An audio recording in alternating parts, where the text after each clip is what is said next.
Assalamualaikum warahmatullahi wabarakatuh.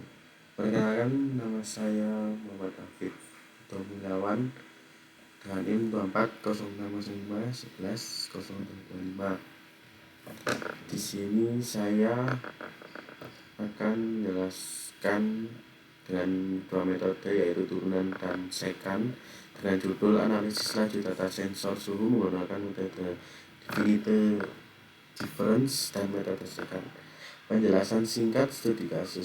Seorang peneliti ingin menganalisis perubahan suhu suatu ruangan yang menggunakan sensor IoT. Suhu tersebut berubah seiring waktu akibat aktivitas perangkat dan kondisi lingkungan. Peneliti ingin mengetahui kapan laju perubahan suhu mencapai titik krisis, yaitu saat suhu berhenti naik dan mulai turun, atau sebaliknya. Fungsi model data sensor suhu. Sensor mencatat suhu setiap satuan waktu. Perubahan suhu bisa dimodelkan sebagai fungsi T sama dengan 30 plus 5 persin 0,3 T, di mana T sama dengan suhu derajat Celcius, T sama dengan waktu, detik atau menit.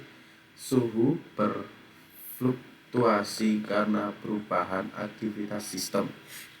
2. Formulasi permasalahan numerik. Tujuan analisis adalah mencari kapan laju perubahan suhu sama dengan 0, yaitu titik di mana suhu mencapai keadaan puncak sebelum berubah arah. Karena data berasal dari sensor, tidak ada rumus eksak turunan, maka digunakan metode numerik.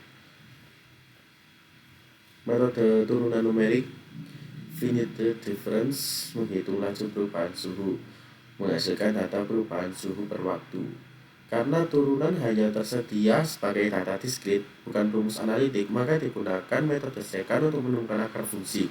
Metode ini efektif karena tidak membutuhkan turunan analitik, hanya membutuhkan dua tebakan awal dan nilai fungsi pada titik tersebut.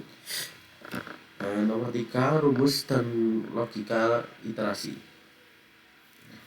Bagian ini menjelaskan rumus matematika yang digunakan untuk menghitung laju perubahan suhu dengan metode turunan numerik, finite difference, dan cara mencari titik krisis menggunakan metode secant. Rumus metode finite difference. Tujuan metode ini adalah menghitung turunan pertama dari data suhu terhadap waktu sebagai indikator seberapa cepat suhu berubah.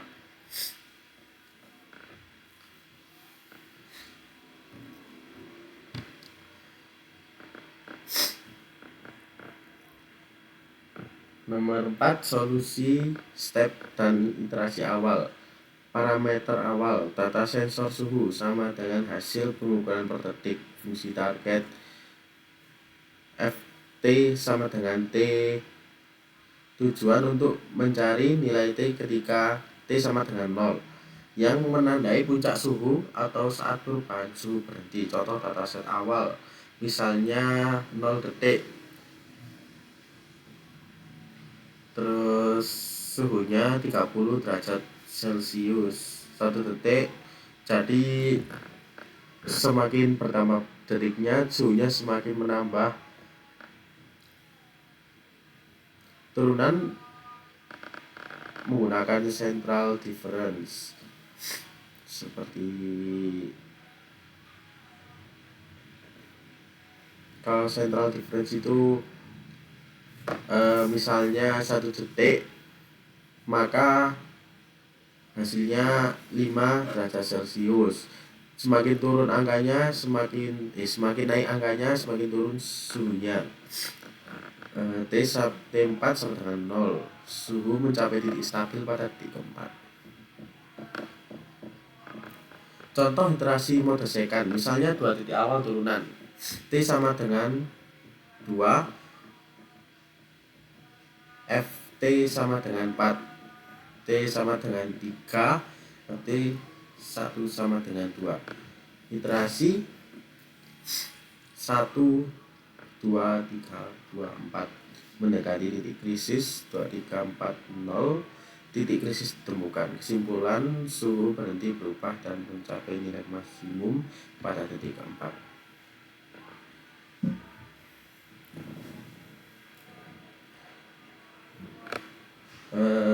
Untuk penerapannya, ini yang pertama adalah metode finite difference turunan.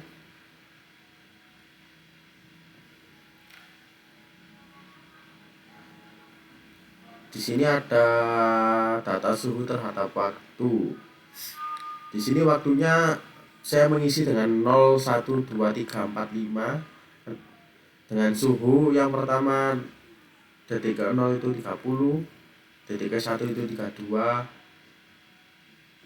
dan seterusnya. Interval waktu diasumsikan konstan. dt sama dengan waktu 1 dan waktu 0. Turunan numerik forward, backward, dan sentral. Display hasil seperti ini. Data suhu jadinya untuk outputnya seperti ini. Dan yang kedua adalah metode second untuk mencari titik kritis.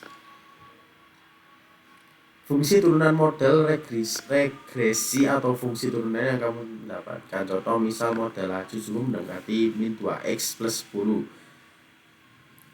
Return min 2x plus 10. Bisa diubah jika punya fungsi lain. Dan hasilnya seperti ini. Analisis hasil. Berdasarkan hasil perhitungan turunan numerik, terlihat bahwa nilai laju perubahan suhu tidak konstan. Pada awal pengamatan, turunan bernilai positif yang menunjukkan bahwa suhu sedang meningkat. Seiring waktu, nilai turunan mendekati 0, yang menandakan bahwa suhu mencapai kondisi kritis, yaitu berhenti naik sebelum akhirnya stabil atau menurun. Selanjutnya, metode second digunakan untuk mencari waktu saat nilai turunan tepat bernilai 0. Proses iterasi yang dilakukan menunjukkan bahwa metode ini dapat menemukan titik kritis dengan cepat tanpa memerlukan rumus turunan eksak. Jadi kesimpulannya, metode turunan numerik berhasil mengestimasi perubahan suhu dari data sensor secara akurat. Nomor 2, titik kritis suhu terjadi ketika turunan mendekati atau sama dengan 0. Yang ketiga, metode second efektif dalam menentukan waktu terjadinya titik kritis hanya dengan data diskrit. Yang keempat, pendekatan ini sangat cocok digunakan dalam sistem sensor IoT yang tidak memiliki model matematik eksplisit. Sekian dari saya, Muhammad David Hidayat. Wassalamualaikum warahmatullahi wabarakatuh.